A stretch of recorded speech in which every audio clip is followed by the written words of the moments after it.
ಗಣಪತಿಯನ್ನು ಪೂಜಿಸಿದರೆ ಜೀವನದಲ್ಲಿ ಕೀರ್ತಿ, ಸಂತೋಷ, ಸಮೃದ್ಧಿ ದೊರೆಯುತ್ತದೆ ಎಂಬ ನಂಬಿಕೆ. ಪ್ರತಿಯೊಂದು ಶುಭ ಕಾರ್ಯಕ್ಕೂ ವಿಘ್ನ ನಿವಾರಕನನ್ನು ನೆನೆಸಿಕೊಳ್ಳಲೇಬೇಕು. ಯಾವುದೇ ಪೂಜೆಗೂ ಮೊದಲು ಗಣಪತಿಯನ್ನು ಪೂಜಿಸುವುದು ವಾಡಿಕೆ. ಗಣೇಶನನ್ನು ಬುದ್ಧಿವಂತಿಕೆ, ಸಮೃದ್ಧಿ ಮತ್ತು ಅದೃಷ್ಟದ ದೇವರು ಎಂದು ಪೂಜಿಸಲಾಗುತ್ತದೆ. ಗಣೇಶ ಚತುರ್ಥಿಯು ಹಿಂದೂ ಧರ್ಮದ ಪ್ರಮುಖ ಹಬ್ಬವಾಗಿದೆ. ಪ್ರತಿ ವರ್ಷ ಗಣೇಶ ಹಬ್ಬವನ್ನು ಬಹಳ ವಿಜೃಂಭಣೆಯಿಂದ ಆಚರಿಸಲಾಗುತ್ತದೆ.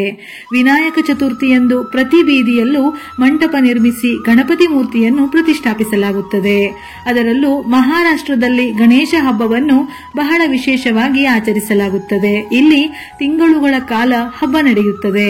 ಕರ್ನಾಟಕದ ವಿವಿಧ ಜಿಲ್ಲೆಗಳಲ್ಲೂ ಸಹ ಗೌರಿ ಗಣೇಶ ಹಬ್ಬಕ್ಕೆ ಬಹಳ ಪ್ರಾಶಸ್ತ್ಯವಿದೆ. ಗಣೇಶ ಚತುರ್ಥಿಯಂದು ಗಣಪತಿಯನ್ನು ಪೂಜಿಸುವುದರಿಂದ ಎಲ್ಲ ದುಃಖಗಳು ನಾಶವಾಗುತ್ತದೆ. ಗಣೇಶ ಚತುರ್ಥಿ ಹಬ್ಬವು ಭಾದ್ರಪದ ಮಾಸದ ಚತುರ್ಥಿ ತಿಥಿಯಂದು ಪ್ರಾರಂಭವಾಗಿ ಅನಂತ ಚತುರ್ದಶಿ ತಿಥಿಯವರೆಗೂ ಮುಂದುವರಿಯುತ್ತದೆ. ಈ ಹಬ್ಬದ ಸಂದರ್ಭ ಹಲವು ಮನೆಗಳಲ್ಲಿ, ಬೀದಿಗಳಲ್ಲಿ ಗಣಪತಿ ಮೂರ್ತಿಯನ್ನು ಪ್ರತಿಷ್ಠಾಪನೆ ಮಾಡುತ್ತಾರೆ. ಗೌರಿ ಹಬ್ಬವನ್ನು ಪಾರ್ವತಿ ದೇವಿಯ ಆರಾಧನೆಗೆ ಮೀಸಲಿಡಲಾಗಿದೆ. ವಿವಾಹಿತ ಹೆಣ್ಣು ಮಕ್ಕಳು ಗಂಡನ ದೀರ್ಘಾಯುಷ್ಯಕ್ಕಾಗಿ, ಅವಿವಾಹಿತ ಹೆಣ್ಣು ಮಕ್ಕಳು ಉತ್ತಮ ವರನನ್ನು ಪಡೆಯಲು ಪಾರ್ವತಿ ದೇವಿಯನ್ನು ಈ ದಿನ ಶ್ರದ್ಧಾ ಭಕ್ತಿಯಿಂದ ಸಂಪೂರ್ಣವಾಗಿ ಆರಾಧಿಸುತ್ತಾರೆ. ಅನಂತ ಚತುರ್ದಶಿಯ 10ನೆಯ ದಿನದಂದು ಈ ಗಣಪತಿ ಮೂರ್ತಿಗಳನ್ನು ನಿಮಜ್ಜನ ಅಥವಾ ವಿಸರ್ಜನೆ ಮಾಡಲಾಗುತ್ತದೆ. ವಿವಿಧ ಪೂಜಾ ಸಮಿತಿಗಳು ಪೂಜೆಯನ್ನು ನಡೆಸುತ್ತವೆ. ಮಂಟಪಗಳಲ್ಲಿ 9 ದಿನಗಳ ಕಾಲ ಹಬ್ಬದ ವಾತಾವರಣ ಇರುತ್ತದೆ. ಬೆಳಿಗ್ಗೆ ಮತ್ತು ಸಂಜೆ ಪೂಜೆಗಳು ನಡೆಯುತ್ತಿದ್ದು ಸಂಭ್ರಮದ ವಾತಾವರಣವಿರುತ್ತದೆ. ಇತ್ತೀಚಿನ ದಿನಗಳಲ್ಲಿ ಹೆಚ್ಚಿನ ಭಕ್ತರು ತಮ್ಮ ಮನೆಗಳಲ್ಲಿಯೂ ಸಹ ಪೂಜೆಯನ್ನು ನೆರವೇರಿಸುತ್ತಾರೆ. ವಿಗ್ರಹವನ್ನು ಪ್ರತಿಷ್ಠಾಪಿಸಿದ ನಂತರ 3, 5, 7 ಅಥವಾ 9 ದಿನಗಳವರೆಗೆ ನಿತ್ಯ ಪೂಜೆಯನ್ನು ನಡೆಸಲಾಗುತ್ತದೆ. ಅದರ ನಂತರ ಮೂರ್ತಿ ವಿಸರ್ಜನೆ ಮಾಡಲಾಗುತ್ತದೆ. ಗಣೇಶ ಚತುರ್ಥಿಯ 1 ದಿನ ಮೊದಲು ಗೌರಿ ಹಬ್ಬವನ್ನು ಆಚರಿಸಲಾಗುತ್ತದೆ. ಹಾಗಾದರೆ ಈ ವರ್ಷ ಗೌರಿ ಗಣೇಶ ಹಬ್ಬ ಯಾವಾಗ? ಗಣೇಶ ಮೂರ್ತಿ ಪ್ರತಿಷ್ಠಾಪನೆಗೆ ಶುಭ ಗಳಿಗೆ ಯಾವಾಗ ಎಂದು ತಿಳಿಯೋಣ. ಈ ವರ್ಷ ಸೆಪ್ಟೆಂಬರ್ 6 ಶುಕ್ರವಾರ ಗಣೇಶನ ತಾಯಿಯಾದ ತಾಯಿ ಗೌರಿಯನ್ನು ಆರಾಧಿಸಲಾಗುತ್ತದೆ. ಹಾಗೆಯೇ ಗಣೇಶ ಹಬ್ಬವನ್ನು ಸೆಪ್ಟೆಂಬರ್ 7 ಶನಿವಾರದಿಂದ ಸೆಪ್ಟೆಂಬರ್ 17 ಮಂಗಳವಾರದವರೆಗೂ ಆಚರಿಸಲಾಗುತ್ತದೆ. ಪಂಚಾಂಗದ ಪ್ರಕಾರ ಗಣೇಶ ಚತುರ್ಥಿಗೆ ಶುಭ ಮುಹೂರ್ತ. ಗಣೇಶ ಚತುರ್ಥಿ 2024ರ ಮಂಗಳಕರ ಸಮಯ.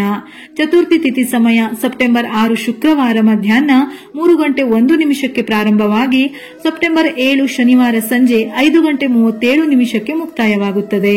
ನಿಷೇಧಿತ ಚಂದ್ರನ ವೀಕ್ಷಣೆ ಸಮಯ ಬೆಳಗ್ಗೆ 9:30 ರಾತ್ರಿ 8:45. ಅವಧಿ 11:15. ಮಧ್ಯಾಹ್ನ ಗಣೇಶ ಪೂಜೆಯ ಮುಹೂರ್ತ ಬೆಳಿಗ್ಗೆ 11:03 ಮಧ್ಯಾಹ್ನ 1:34. ಅವಧಿ 2:31. ಸೆಪ್ಟೆಂಬರ್ 6ರಂದು ಸಂಜೆ 6 ಗಂಟೆಯಿಂದ ಸೆಪ್ಟೆಂಬರ್ 7ರ ಮಧ್ಯಾಹ್ನದವರೆಗೂ ಮೂರ್ತಿಯನ್ನು ತಂದು ಪ್ರತಿಷ್ಠಾಪಿಸಬಹುದು. ಗಣೇಶ ಚತುರ್ಥಿಯ ಮಹತ್ವ. ಭಾದ್ರಪದ ಮಾಸದಲ್ಲಿ ಬರುವ ಗಣೇಶ ಚತುರ್ಥಿಗೆ ವಿಶೇಷ ಮಹತ್ವವಿದೆ ಎಂದು ಪುರಾಣ ಗ್ರಂಥಗಳಲ್ಲಿ ಉಲ್ಲೇಖಿಸಲಾಗಿದೆ. ಪುರಾಣಗಳ ಪ್ರಕಾರ ಇದು ಗಣೇಶನು ಜನಿಸಿದ ದಿನ. ಗಣಪತಿಯ ಜನ್ಮದಿನವನ್ನು ಆಚರಿಸುವ ಜನರು ತಮ್ಮ ಮನೆಗಳಲ್ಲಿ ಗಣೇಶನ ಮೂರ್ತಿಯನ್ನು ಪ್ರತಿಷ್ಠಾಪಿಸಿ 10 ದಿನಗಳ ಕಾಲ ವಿಜೃಂಭಣೆಯಿಂದ ಪೂಜಿಸುತ್ತಾರೆ.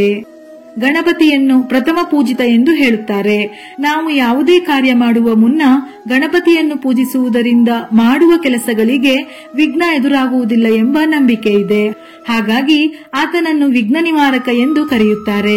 ಯಾವುದೇ ಪೂಜೆ ಕಾರ್ಯಕ್ರಮ ಆರಂಭವಾದಾಗ ಮೊದಲು ಪೂಜೆ ಸ್ವೀಕರಿಸುವುದು ಗಣೇಶನಿಗೆ.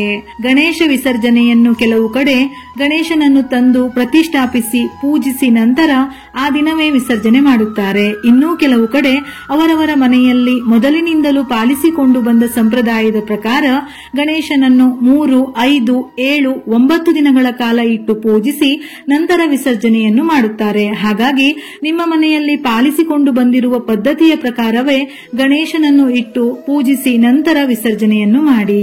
ವಿಡಿಯೋ ಇಷ್ಟ ಆಗಿದ್ದಲ್ಲಿ ಮರೆಯದೆ ಲೈಕ್ ಮಾಡಿ. ಹೆಚ್ಚಿನ ಮಾಹಿತಿಗಳಿಗಾಗಿ ನಮ್ಮ ಫೇಸ್ಬುಕ್ ಪೇಜ್ ಅನ್ನು ಫಾಲೋ ಮಾಡಿ. ಇದೇ ರೀತಿಯ ಮನಮುಟ್ಟುವ ಉಪಯುಕ್ತ ಮಾಹಿತಿಗಳಿಗಾಗಿ ಮತ್ತೆ ಭೇಟಿಯಾಗೋಣ.